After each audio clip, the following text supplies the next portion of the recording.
In November of last year, I covered the story of AJFSF.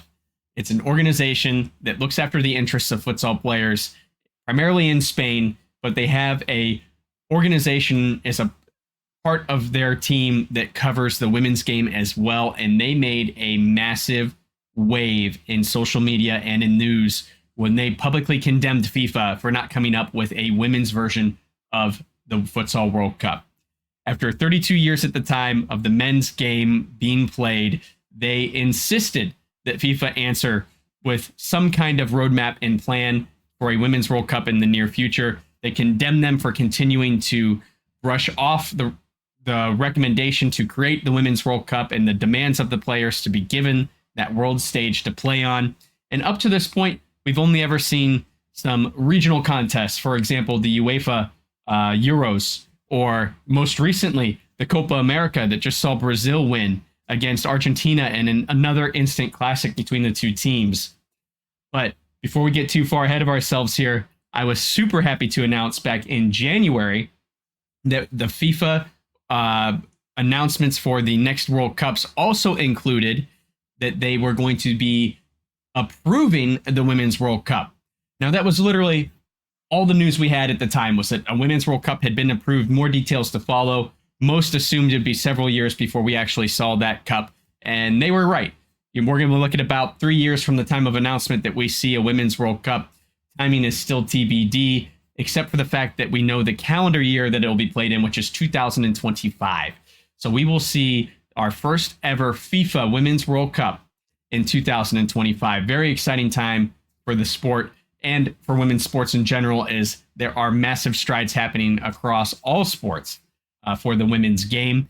Of course, there's some controversies along the way as well. This announcement was buried in some very bizarre decisions for our big brother, the outdoor game of football and soccer, as we got the announcement of what appears to be a 6-team host to cover the 2036 games, which is a centennial for the World Cup. So they will have a portion of that hosted in South America, and then the rest hosted in Spain, Portugal, and Morocco. Interesting as well that Spain is being gifted with this World Cup bid, especially with all the drama around them. And you don't have to go far to find drama in Spain in either futsal or football. But that's a story for another day in another video. But aside from that was the exciting news that, yes, the Women's World Cup is planned. Yes, we have a date in a calendar year. And we also know what the seeding will be for this tournament, which will include 16 teams. So we will see in 2025, 4 teams from UEFA. We will see 3 from CONMEBOL, and we will see 3 from AFC. We will only see 2 from CAF, and we will only see 2 from CONCACAF, and 1 from OFC, and then, of course, rounded out with a host country that always gets an automatic bid.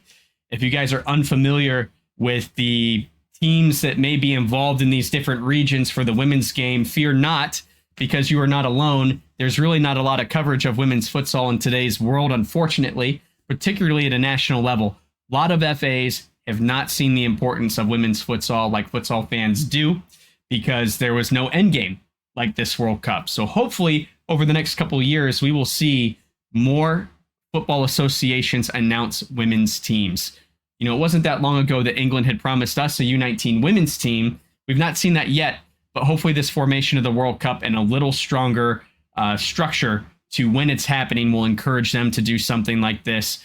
We just saw the appointment finally from the United States this past year of a woman to tend to a women's team, and we've seen some trainings already for that as they anticipate competitive games as early as 2024. So right around the corner here, as we're already in October of 2023.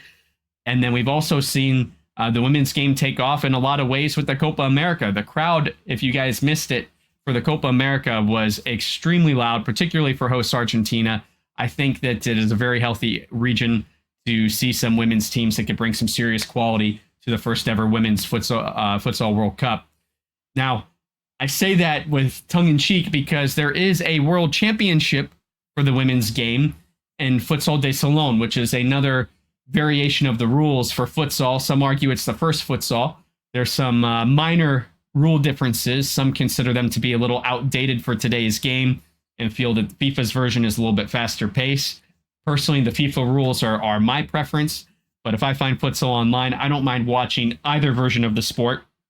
But certainly, with the money behind FIFA, and then in turn, the football associations of countries that are involved with FIFA, which is, surprise, all of them, there's much more funding, even though we don't see much of it, and much more opportunity for marketing. So it seems that even though we don't get the attention we hope for from FIFA and our football associations in the current structures, it still seems to be a little better funded than other options out there and other variations of the sport. So I want to hear from you guys on what you think.